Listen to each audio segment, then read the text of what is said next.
எல்லோருக்கும் வணக்கம். இன்றைக்கி நம்ம நிஷாஸ் கிச்சனில் இப்படி ரொம்ப ஈஸியாகவும் டேஸ்டியாகவும் முள்ளு வால் மீன் குழம்பும் அதோடய ஃப்ரையும் எப்படி பண்ணுறதுன்னு பார்க்கலாம்.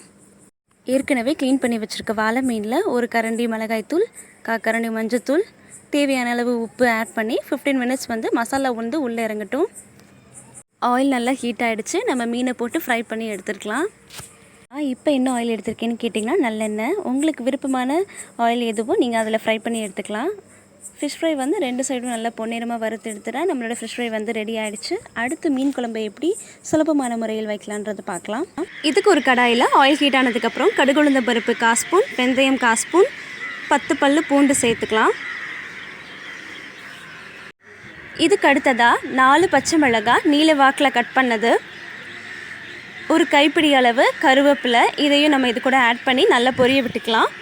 கூடவே சின்ன சின்னதாக கட் பண்ணி வச்சுருக்க இஞ்சி துண்டுகளையும் இது கூட நம்ம ஆட் பண்ணி எடுத்துக்கலாம். சின்ன வெங்காயம் 10லேருந்து 15 தேவைக்கேற்ப, கூடவே ஒரு பெரிய வெங்காயமும் நம்ம கடாயில் சேர்த்துக்கலாம். வெங்காயம் பொன்னிறம் ஆகிற வரைக்கும் நம்ம வெயிட் பண்ணலாம். இப்போ பார்த்தீங்கன்னா தெரியும், வெங்காயம் ஓரளவுக்கு பொன்னிறம் ஆயிடுச்சு. இந்த ஸ்டேஜில் கட் பண்ணி வச்சுருக்க தக்காளியை நம்ம ஆட் பண்ணிக்கலாம். நான் எடுத்துருக்கிறது ஒரு 3 பெரிய தக்காளி. தக்காளி வதங்கிறதுக்காக இது கூட நான் கல்லுப்பு ஆட் பண்ணிக்க போகிறேன். கூடவே மஞ்சத்தூள் 1/4 கரண்டியும் ஆட் பண்ணிக்கிறேன். மீன் குழம்புக்கு பார்த்திங்கன்னா நான் டேரெக்டாக மிளகாய்த்தூள் ஆட் பண்ண போகிறதில்ல. இப்போ அரைச்சி வச்சுருக்க இந்த மசாலாவை தான் நான் மீன் குழம்போட ஆட் பண்ண போகிறேன். இதில் என்னென்னலாம் கலந்து அரைச்சிருக்கேங்கிறத நான் சொல்கிறேன், நோட் பண்ணிக்கோங்க.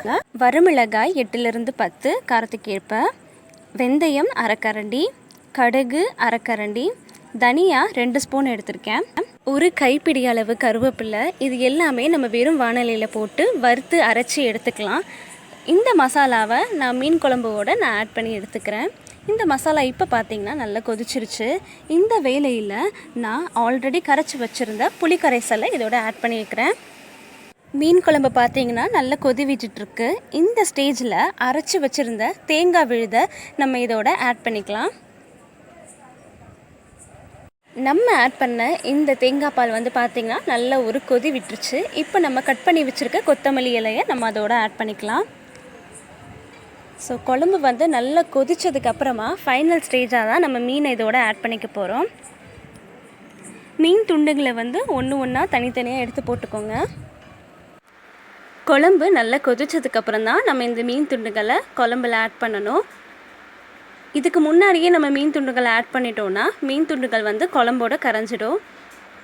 ஸோ அதனால் பார்த்து மீன் துண்டுகளை ஆட் பண்ணிக்கோங்க. 7லிருந்து ஒரு 10 நிமிஷம் வரைக்கும் மூடி போட்டு நம்ம குழம்பை வேக வச்சு எடுத்துக்கலாம். இப்போ நீங்கள் ஓப்பன் பண்ணி பார்த்தீங்கன்னா தெரியும், ஆயில் நல்லா செப்பரேட் ஆகி குழம்பு நல்லா கொதித்து ரெடி ஆகிடுச்சு. நீங்கள் நம்ம சேனலில் ஃபஸ்ட் டைம் பார்க்குறதா இருந்தால் சேனலை மறக்காமல் சப்ஸ்கிரைப் பண்ணிவிடுங்க. அண்ட் இந்த மீன் குழம்பை ட்ரை பண்ணி பார்த்துட்டு எப்படி இருக்குன்னு கமெண்ட்டில் சொல்லுங்கள். தேங்க்யூ.